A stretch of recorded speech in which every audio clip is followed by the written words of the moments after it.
dalam sebuah hadis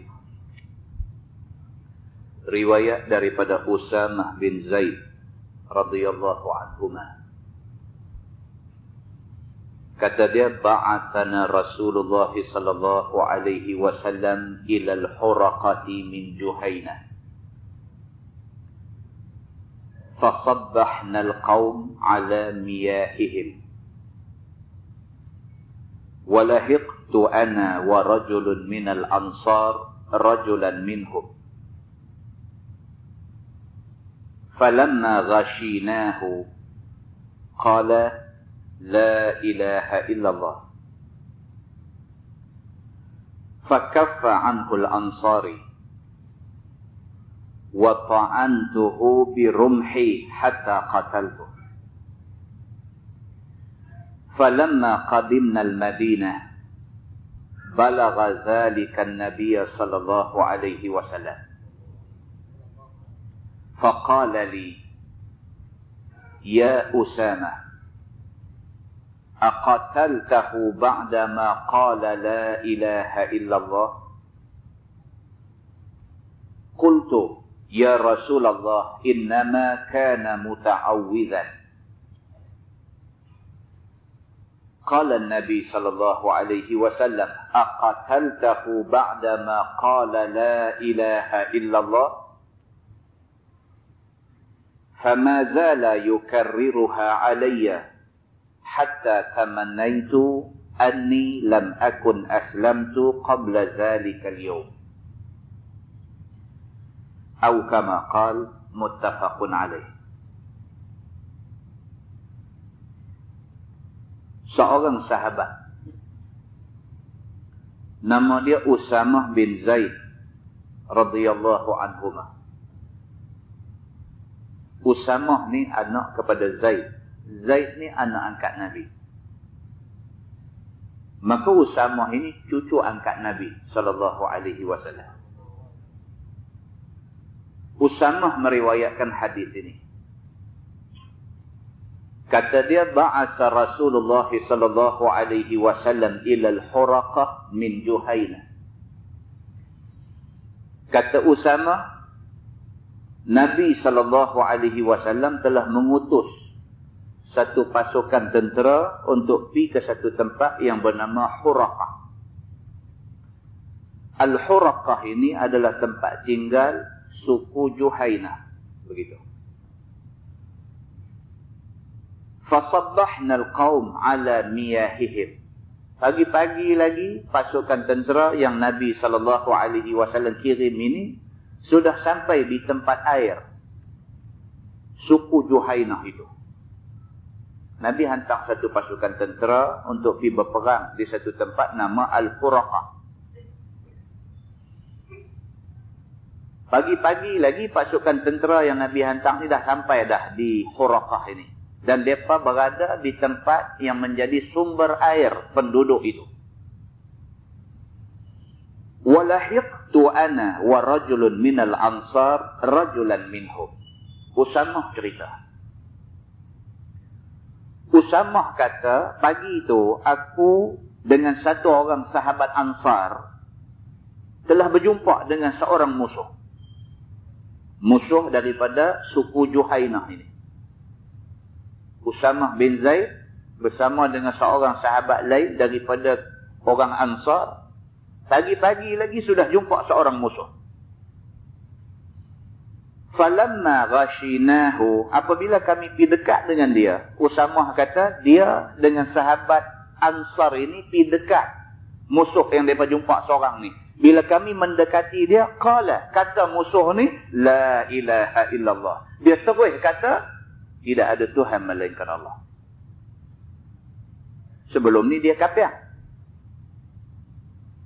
Bila terserempak dengan sahabat Nabi ni, Usamah bin Zaid ni, dia nampak mereka ni mai dekat dia, dia terus mengucap. Dia kata, la ilaha illallah. Dia kata, tidak ada Tuhan melainkan Allah. Bila musuh ni mengucap, la ilaha illallah, fakaffa anhul ansari. Sahabat Ansar yang sama dengan Usamah tadi, bila dia dengar musuh mengucap, dia stop. Orang yang sudah mengucap 2 kalimah syahadah, kita tak boleh tumpah darah dia kerana dia sudah jadi orang Islam. Sahabat Ansar ini, bila dia mendekati musuh ni mengucap, dia terus stop.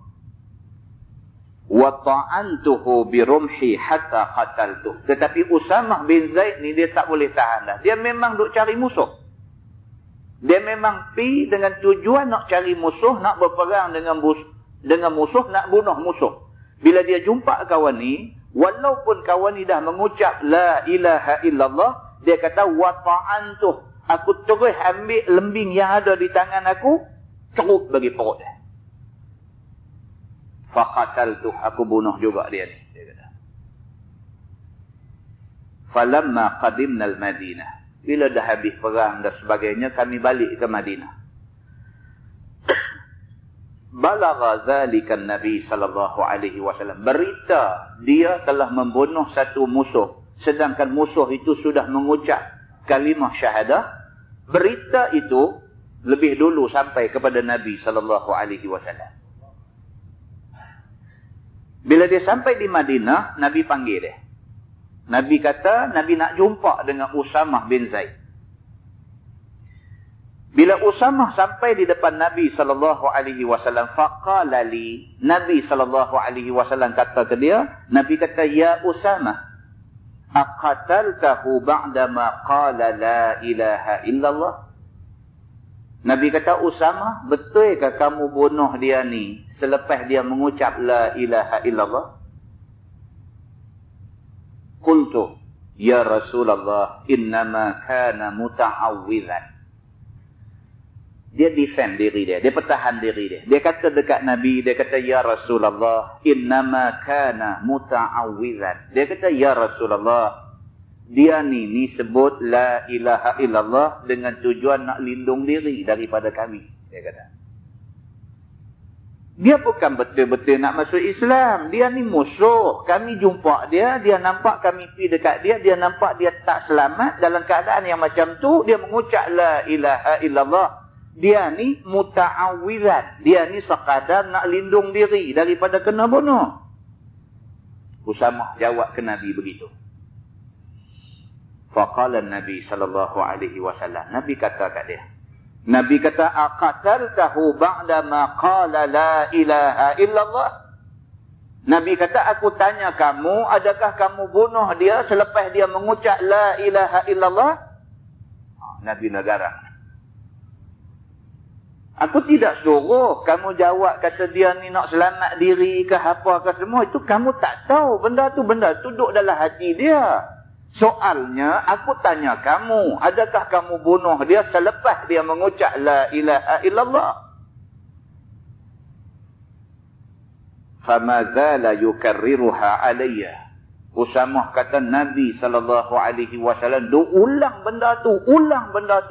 benda tu dekat aku. Hatta tamannaitu anni lam akun aslamtu qabla dhalika al-yawm. Sehinggalah aku ni jadi rasa bersalah. Sampai aku rasa, aku bercita-cita, kalaulah hari tu barulah menjadi hari aku masuk Islam, alangkah baik.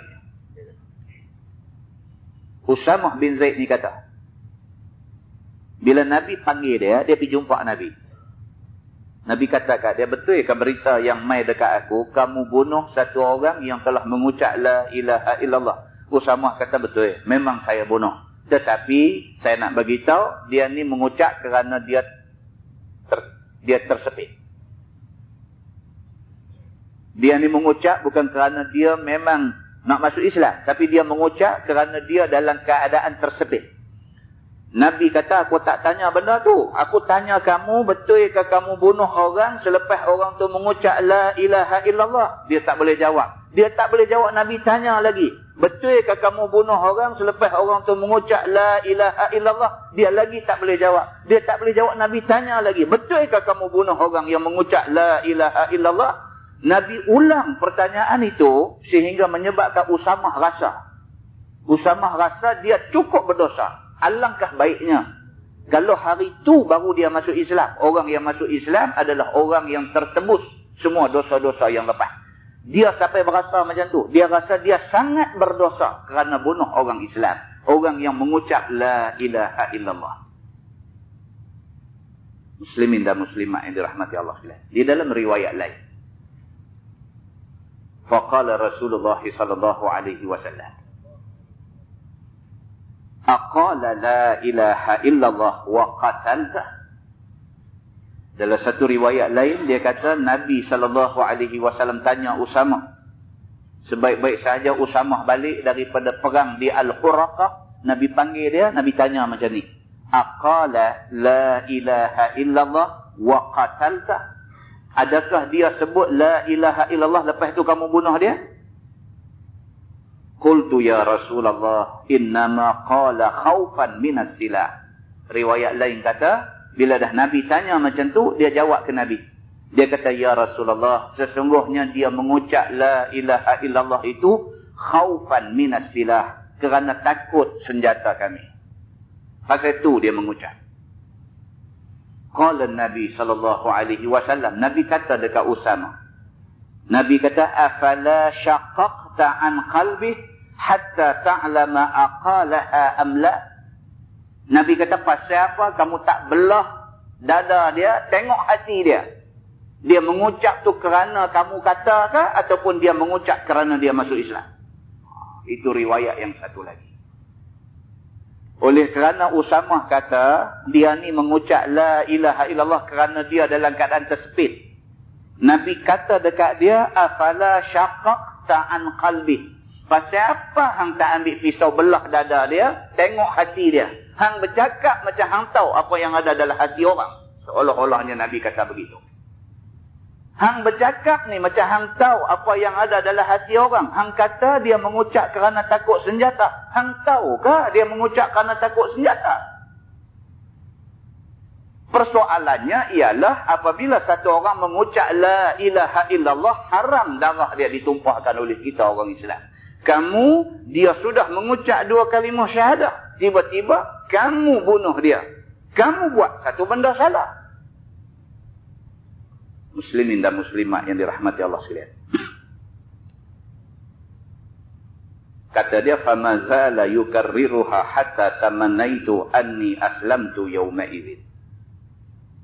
Nabi SAW mengulang-ulang pertanyaan itu kepada Usamah. Sehingga Usamah rasa sangat berdosa.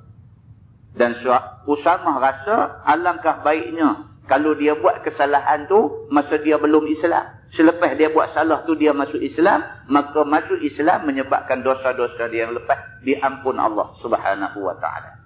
Hadis itu muttafaqun alaih. Sepakat ulama mengatakan itu hadis sahih.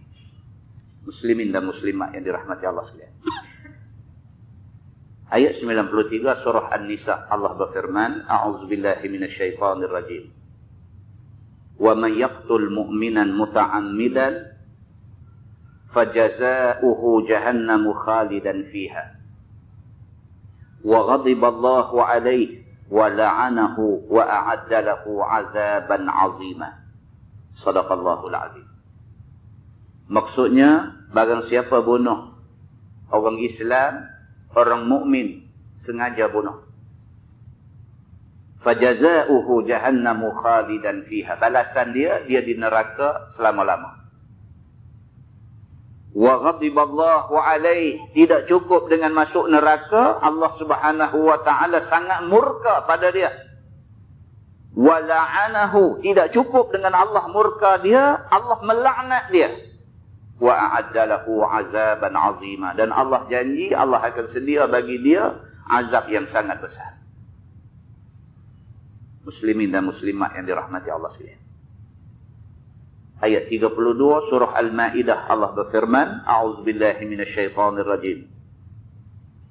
Man qatala nafsan bighairi nafsin aw fasadin fil ardh faka'annama qatala an-nasa jami'an. Wa man ahyaha faka'annama ahya an-nasa jami'an. Shadaqallahul azim. Maksud dia, barang siapa bunuh manusia tanpa sebab yang sebenar. Tadi orang Islam. Yang ni barang siapa bunuh manusia, tak kira Islam, tak kira bukan Islam. Barang siapa bunuh manusia bighairi nafsin aw fasadin fil ardi, tanpa ada sebab yang dibenarkan oleh agama. Barang siapa bunuh orang tanpa sebab yang dibenarkan oleh agama, faka'annama qatalan nasa jami'a. Allah kata orang ni samalah seperti dia bunuh semua manusia hak ada di atas muka bumi. Wa man ahyaha faka'annama ahyan nasa jami'a. Dan barang siapa yang memelihara kehidupan manusia di atas muka bumi ini, maka seolah-olahnya dia menghidupkan semua manusia yang ada di muka bumi ini. Muslimin dan muslimah yang dirahmati Allah. Daripada ayat Quran dan hadis yang kita baca tadi dapat kita buat kesimpulan. Yang pertama, haram kita membunuh mana-mana orang tanpa sebab yang dibenarkan oleh syarak. Sama ada bunuh itu, bunuh guna senjata, pistol, pisau, apa juga benda yang boleh membunuh, ataupun bunuh dengan cara-cara yang tidak menggunakan senjata, guna ilmu sihir dan sebagainya, sampai membawa kepada maut seseorang manusia. Maka itu bunuh nama dia. Barang siapa membunuh orang lain tanpa ada sebab yang dibenarkan oleh syarak, maka dia berdosa. Kalau dia membunuh orang Islam yang beriman kepada Allah, maka lebih-lebih lagi dosa dia, maka dia kekal di neraka selama-lama. Yang kedua, kesimpulan yang boleh kita ambil ialah Islam sangat mahal. Islam ini kalau kita nak letakkan harga dia, tidak ada harga. Dia sangat mahal sampai tak boleh nak letak berapa harga. Dengan Islam, seseorang itu akan masuk surga. Tanpa Islam, seseorang bukan sahaja tidak boleh masuk surga, bahkan tidak boleh mencium bau syurga Allah Subhanahu wa ta'ala. Kesimpulan yang ketiga yang dapat kita ambil daripada hadis yang kita baca tadi ialah kita tak tahu sebenarnya apa yang tersemat dan terbuku di dalam hati manusia. Kita tak tahu sebenarnya apa yang tersemat dan terbuku di dalam hati manusia. Maka jangan gopoh di dalam menghukum mana-mana manusia. Mudah-mudahan mukadimah itu memberi manfaat kepada kita semua insya-Allah.